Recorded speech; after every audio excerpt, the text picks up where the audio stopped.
Welcome to ghosting. It was 5 years ago. I was working in an amusement arcade. I was promoted and moved to a new area to manage a small store in a province. It was like 5 to 7 hours away from the city. Our company rented a house near the store for me and one technician who I'd be working with.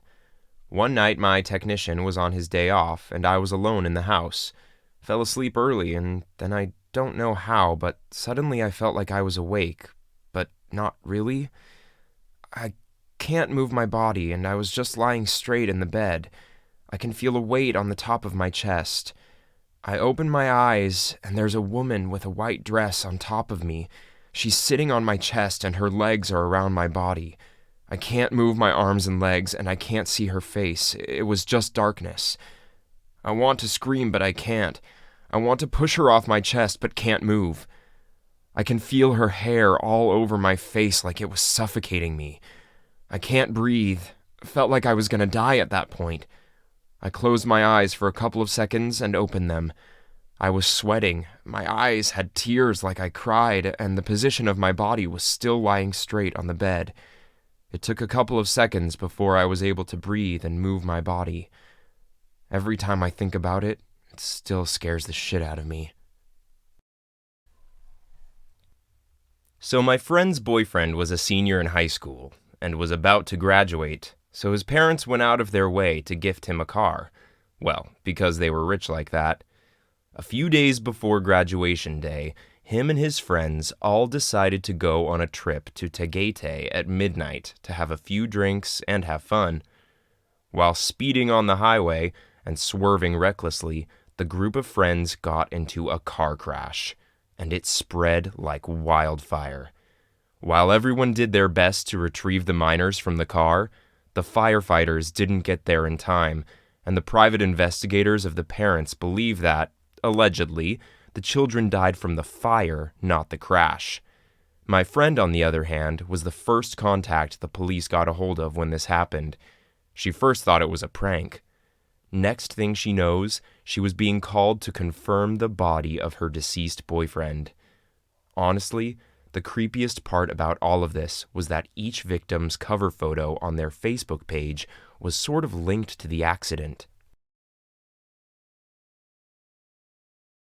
One's cover picture was of the highway, the other of a girl next to a stop sign and a slow down sign.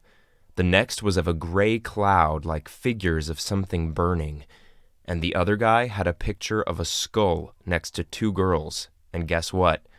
The bodies were found as skeletons and skulls just like the picture.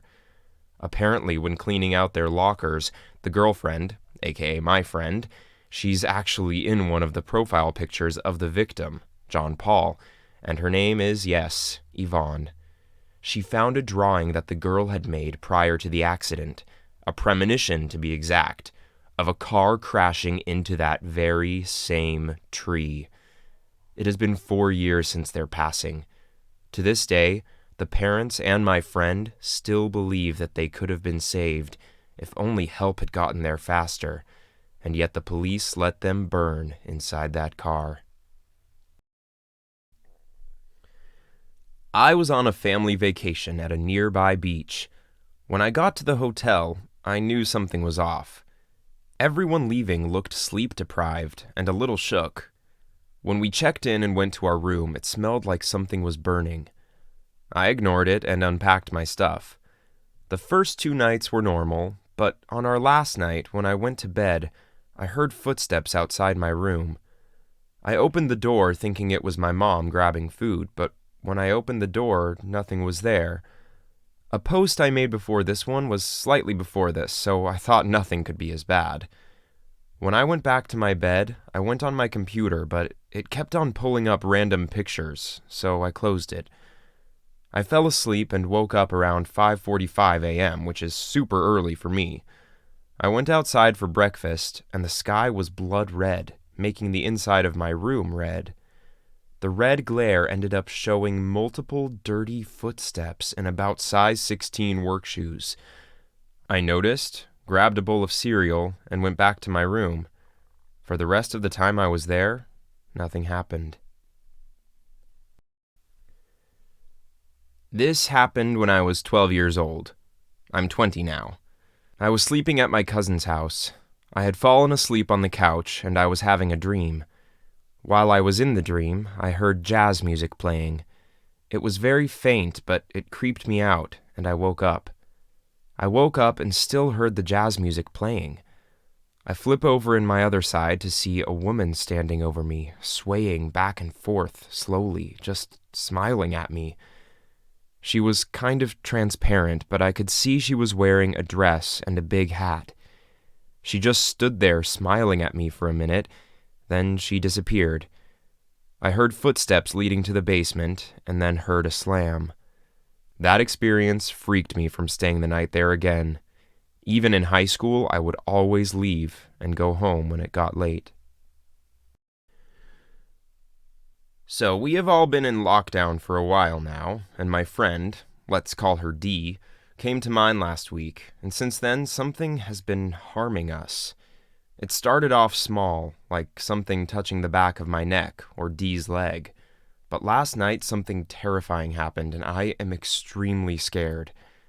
I'm a very superstitious person, and I've grown up seeing things around my old house, an old lady or a black figure, but what happened last night has been the worst encounter yet.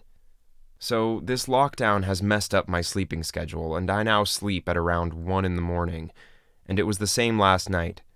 Nothing new happened except Dee going back to hers, and I started to get tired, so I turned the light off and went to bed. However, walking back to my bed, I felt something staring at me.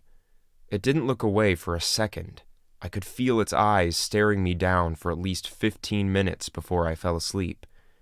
I slept for around 2 hours when I woke up. I'm a very, very heavy sleeper, and I probably won't even wake up if someone pours water on me. But when I woke up last night, something was off. Very off.